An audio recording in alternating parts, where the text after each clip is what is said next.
Hello. Well, it had become obvious to me that I haven't included a number of Ford factory brochures and catalogs for many years of EXPs and LN7s and Escorts and Lynxes. So we're going to fix that right now. There we go. We got our 282 books out. Should be all of them. Yep, from there on out it's 83 forward, so that's good. So let's flap this closed and get back to it. I got all my catalogs and brochures in this handy, ultra handy binder. But so 82 Ford EXP catalog and brochure. These are interesting. It's one of the few times that Ford actually had multiple catalogs for 1 year, one model. These are both 1982 Ford EXP catalogs or brochures. There is a date difference on these guys. When we flip them around, you can actually see what that is.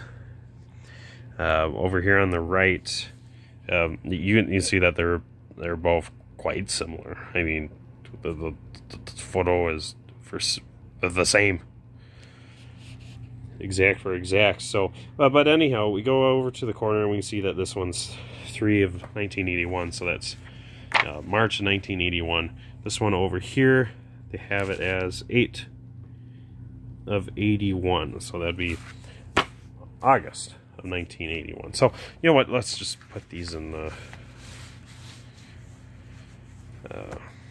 chronological order then.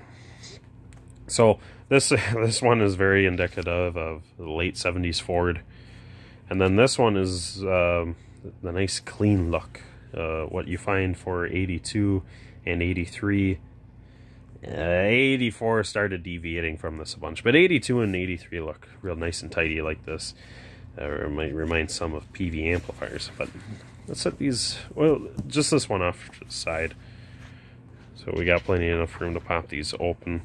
So the deal with this slightly older book is it's leaning heavy on the Ford EXP tomorrow is here, that kind of thing. It's trying to sell this car as future. And this one over here, you can see in top quarter, 2-seat excitement in a world-class coupe. So this one's trying to kind of paint it up as luxury. So it's just, you know, future versus comfort in here. We'll move this forward a little bit, and now they're both making use of some really it might not seem like high resolution photos, but they're high quality photos showing high details of each of these cars. Talks a little bit about them. Yep, dawn of a new day. We're still leaning on that tomorrow is tomorrow, future kind of deal. Talks about that a little bit. And then over here, we're still leaning on the fact that it's a coupe. There's 2 doors and there's only 2 seats. And it's trying to share, you know, some of the luxury about it. When we go forward a little bit more, and we finally start touching on some features in the older book. The newer book is still trying to show it off in the best lights, trying to share some really luxurious shots. And now we're all caught up again. We're back.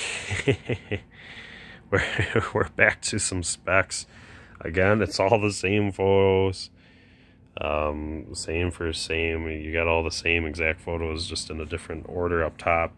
But the updated one, it goes into the details a little bit more. It's trying to sell things like the TRX suspension package, which also includes special Michelin TR tires, and you get fancy wheels that way. We go to the next page. Hey, now we're leaning on that coupe stuff, and we go over here and, oh crud, this is the same exact thing. Well, I should say that in most of these cases that the text is different, because they're trying to word it different so that you know, this one is just future, and this one here is coupe, luxury, fancy. It's everything you want. So we move forward, and now we're starting to see all the pre-existing photos, but in a different order. Let's go back a little bit, huh? I think I went too far. Here we go. So, again, we're looking at the same exact shot here of a seemingly same car. But one thing to note, when you see some of these side-by-side photos, there are occasional minor differences. And it's something. And I'm pretty sure it's a Photoshop deal. We'll show you here. So, look at this here. The clock in the car says, well, the camera doesn't like the print quality. There, 138. Yep. What are we showing for miles here? 228 for miles. But then check this out. We have a rear wiper switch, I believe, which these cars did not come with. Hope no EXP ever had a rear wiper. Over here, we know the shot's the same. Oh, come on, focus in. Because the clock is the same. If we can get that to focus. This also says 138. There we go. Now you guys can see it. Clock on the wall says 138. I heard that on Matchbox 20 son. The odometer says the same thing. But look at that. No defrost switch. And I'm pretty sure it's been edited out. Because there's a slight... there's this black smudge right on the tip of my finger. Pretty much about where that switch would have been, and it's not the paper, because you can see right over here to the right there's this light spot like there is to the right of the switch, but when I move my thumb to the left, revealing where the switch was, it's all blacked out. So 1982, well, these were printed in 81, so 1981 photo printing mischiefry. So we're all caught up again. Now we gotta start moving around, because I think we gotta go forward now to get too caught up. Oh crud! And here we are. What's this crap? Rear window wiper? No, that's illegal. These guys didn't have that.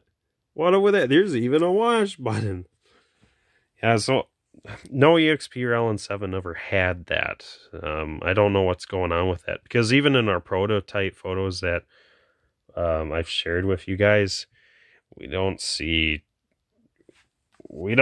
anything like that on the back hatch, which is odd. And you see it says R for rear wiper with washer sprayer. That's surprising. These cars don't have rear rear washer reservoir or anything like that. You go through the factory wiring diagrams, there is no such thing. But it's not for the fronts, because all EXPs and L7s, they all had interval wipers as standard for the front. But it talks about a lot of the interior features. Like I said, you're welcome to go to Ford's website, check these out yourself. It talks about all the instrumentation, some of the other interior and exterior features, the warning lights, extra gauges, which are fake. I kid you not, these do, well, I shouldn't say they do absolutely nothing, but they're wired into almost absolutely nothing. The one for amps, you can see it says D and C for discharge and charge, and if it's in the middle, you're doing okay. When you turn on the key, the needle goes from left to discharge to the center, and it'll stay there for as long as the car is running. That's all it does. Very useless. And then there's the oil pressure gauge. So this runs off of an electronic sender, and all it does is, so long as that sender is receiving any type of oil pressure, this needle is going to come from the left of low, where it sits when the car is off, and it'll go somewhere out to the middle within that range. And that just simply shows that, yes, you have oil pressure. So what I do is I go in and I replace that crap with a manual gauge, or a physical mechanical gauge. So when that needle moves, you are seeing actual oil pressure. It's a modification very worth doing, but yeah, in the right here, you can see that what was taken at 854, no wiper switch. Huh, wiper switch, 854. More 80s Photoshop trickery. Moving ahead, we're back to same again. But yeah, just laid out in a slightly different manner. It talks about the same content, and a lot of the words are copied verbatim, but not all of them. There's slight deviation. When you reach the next page, it's the same exact thing. Other than by the time this book had come out, they had actually settled on some actual fuel economy estimations. And yeah, it's about right. You fire up one of these in good tuning today, that's about what you'll be getting. Combined, I usually get something closer to like 32 to 37. I live in a very hilly area out in the countryside though, so I drive a few minutes out of town at 25 miles an hour with stop signs, and then I get out on the open county road for 55, then boom, I'm at work. I get 32 to 37 that way. A lot of hills. Here's more of that same for same. Again, slight variances in what they say or how they say it. But the content is generally the same. And then that gets us to the final page on the old book. Same on the new book. Sorry for asking me, hey, I got an 82 EXP and I want a book to go with it. Which one should I get? You should get both. And I don't say that just so that you go out and fetch more stuff to fill your collection with, or to consume your whole property storage space.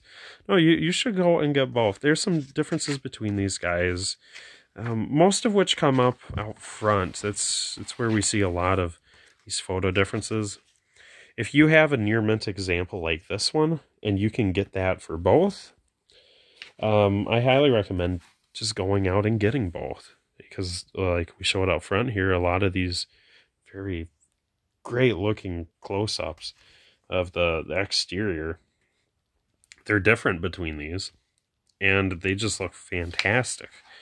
If you wanted to buy this catalog just to frame it open to these two pages, that would make for a really good piece of wall art. And same with a lot of these other shots, but you only see the white one in the early one, and you'll only see the blue one in the later one. So I'll sit down and I'll have a link to ways for you to go and find the Ford website. It's very handy. It's at fordheritage.com, or when you go to ford.com, try to look for their heritage site, and there you just type up Ford EXP or Ford Escort, and you'll find whatever you're looking for. And it's more than just these catalogs. A lot of it's are small advertisements, things like that. They have a lot of literature available for our free consumption. It's amazing. But we'll show that a little later, and we'll see you then.